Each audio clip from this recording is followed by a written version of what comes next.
إليه، فقال جلت عظمته: الله يجتبي إليه من يشاء ويهدي إليه من ينيب.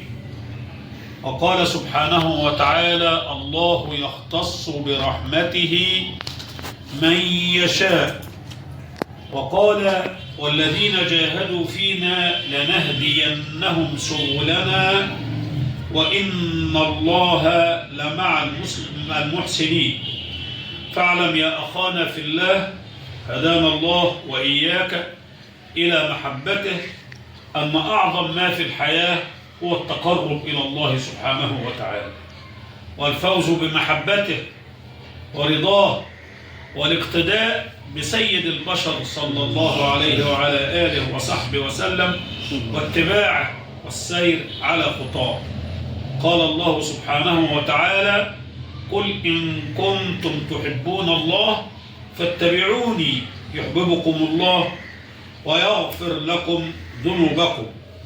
والأولياء أيها الأحباب هم ورثة الأنبياء، فالولي هو من أفاض الله عليه من نور اسمه تعالى الولي، فتولاه بهدايته واختصه بمحبته، فأحب الله وآثره عمن سواه، فقلبه ينبض بحب الله، وروحه وكيانه ومشاعره في حنين دائم وشوق جارف إلى القرب من مولاه، ولسانه لا يفطر أبدا عن ذكره سبحانه وتعالى.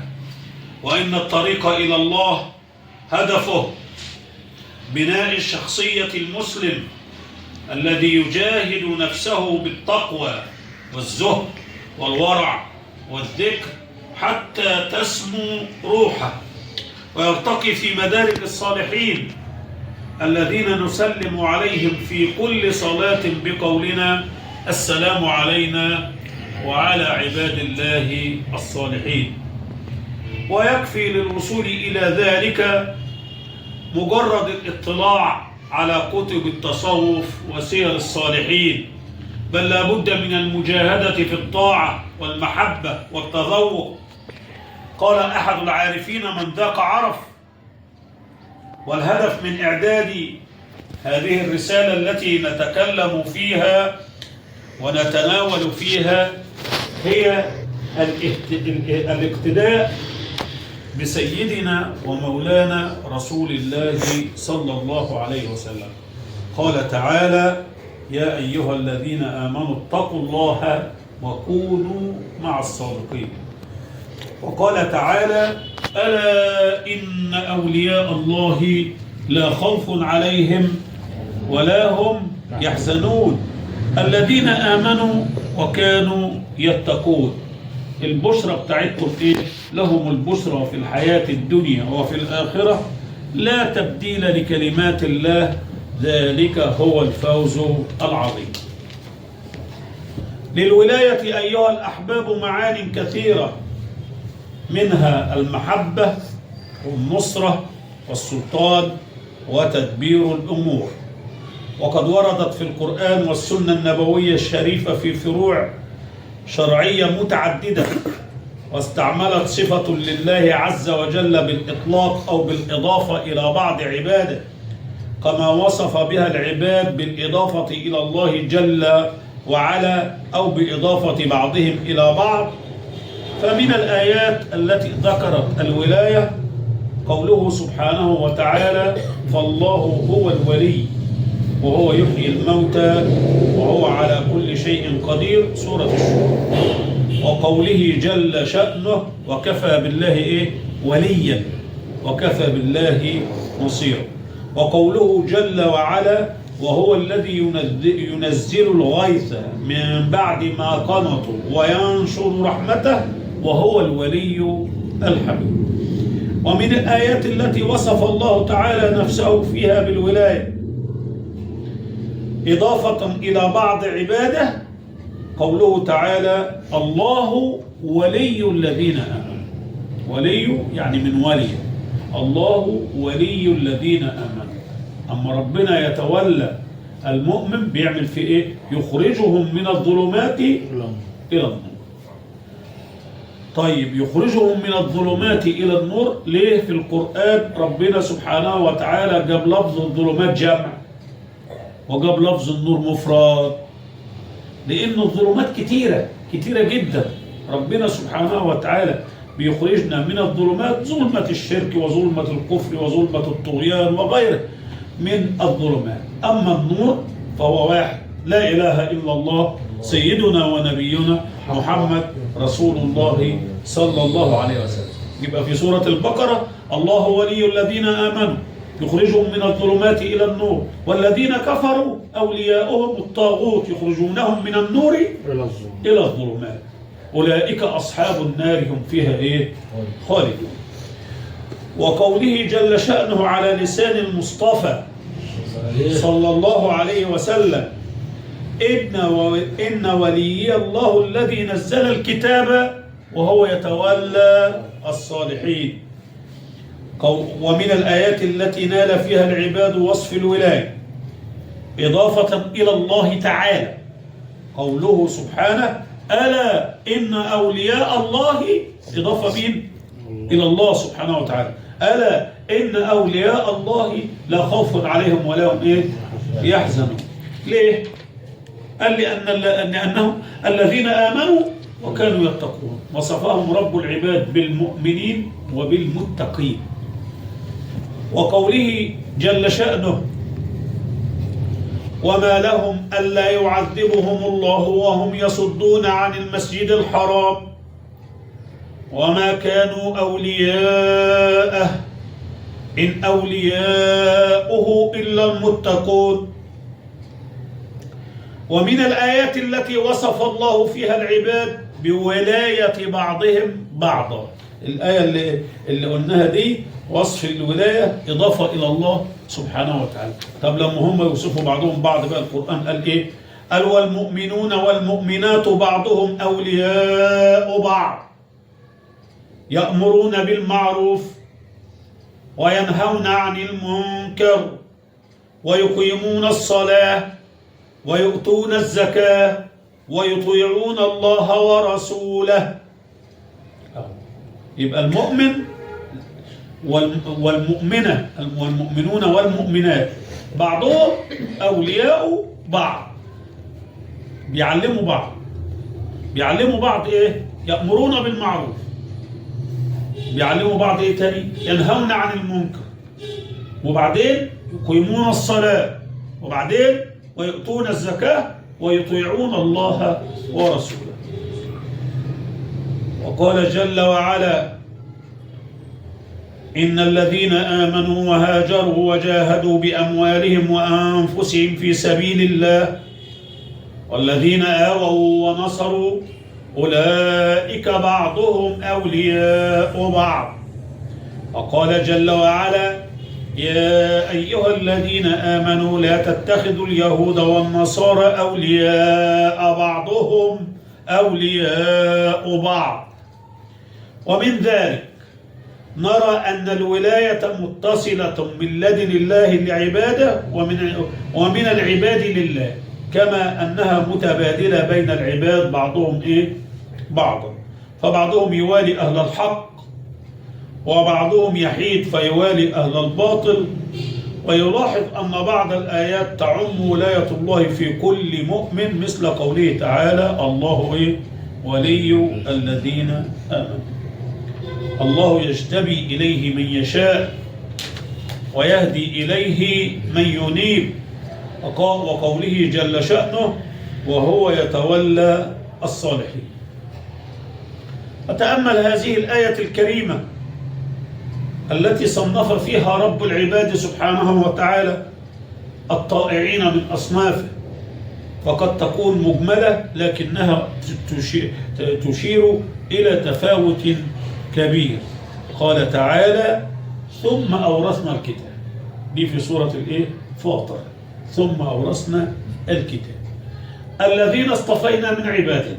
يعني الراجل أو الشاب أو الطفل اللي بيحفظ القرآن ده وبيبقى متقن فيه القراءة وحاجة جميلة جدا كده، تعرف ان ربنا ده مصطفي.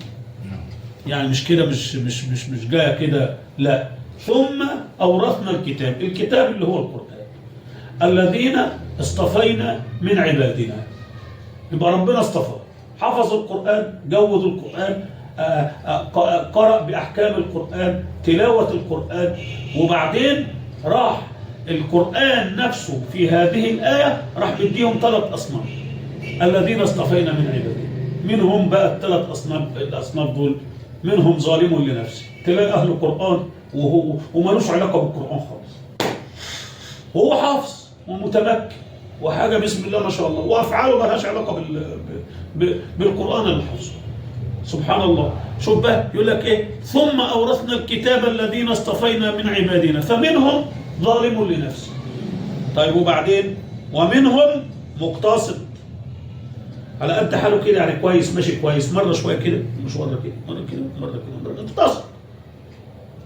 يغلط ويرجع، يرجع ويتوب، يرجع ويتوب، زي ما سيدنا شرح لنا قبل كده في أقسام النفس. النفس الايه؟ اللوامة. الله يفتح عليكم. النفس الايه؟ اللوامة، اللي هي بتعمل وترجع، تعمل وترجع، ودي حاجة فيها الخير، فيها الخير، ربنا بيحبها.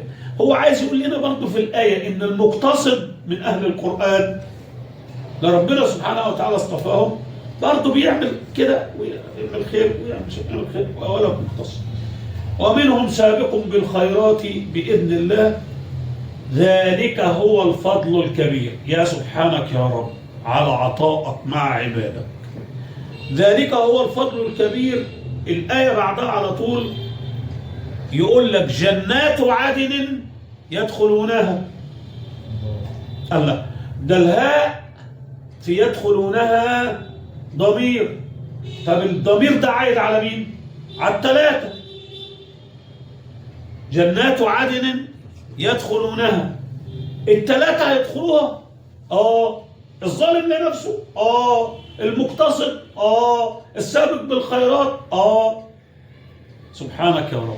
يبقى شوف القرآن قال ثم أورثنا الكتاب الذين اصطفينا من عبادنا فمنهم ظالم لنفسه ومنهم مقتصد ومنهم سابق بالخيرات بإذن الله، ذلك هو الفضل الكبير. جنات عدن يدخلونها ومن صلح من آبائهم وأزواجهم وذرياتهم إنك أنت العزيز الحكيم. حتى جاب الأسرة، حتى جاب الأب، كله يخش معاه، حتى جاب الأم، جاب كله. طب ازاي يبقى ظالم لنفسه بقى وراجل مش بتاع اهل، هو اهل القرآن صحيح لكن بيعمل حاجات ما لهاش علاقه بالقرآن والبتاع والقصه دي؟ يقول لك الحديث ايها الاحباب بتاع سيدنا النبي نهى هذا الكلام. سيدنا صلى الله عليه وسلم في حديث البخاري قال اما سابقنا، جابها من يعني هم 3: ظالم لنفسه، مقتصد، سابق. سيدنا صلى الله عليه وسلم جاب السابق الأول، سابق خلاص، حاجة ده بيعمل بقى كل حاجة، أهل قرآن وأهل علم وأهل طاعة، وليل مع نهار في الطاعة وليل مع نهار في العلم وليل مع نهار مع ربنا، وبيأدي الفرائض وبيأدي السنن وشغال بقى ده. يوم سيدنا النبي يقول عليه إيه؟ أما سابقنا فهو سابق. خلاص معدي. المقربين يا سيدي دول بقى منتهية قصتهم. أما سابقنا فهو سابق. طب وأما مقتصدنا اللي هو بقى كده وشوية وشوية كده وشوية كده وشوية كده وماشية الدنيا معاه مش مظبوطة زي دعوة حالاتنا كده. وأما مقتصدنا يوم سيدنا صلى الله عليه وسلم يبشره يقول فهو ناجم. السابق سابق، ها تمام؟ واضحة؟ السابق سابق والمقتصد ناجم. طب الظالم لنفسه بقى قال وأما ظالمنا فهو مغفور له. الله سيدنا سيدي صلى الله عليه وعلى آله وصحبه وسلم أجمعين.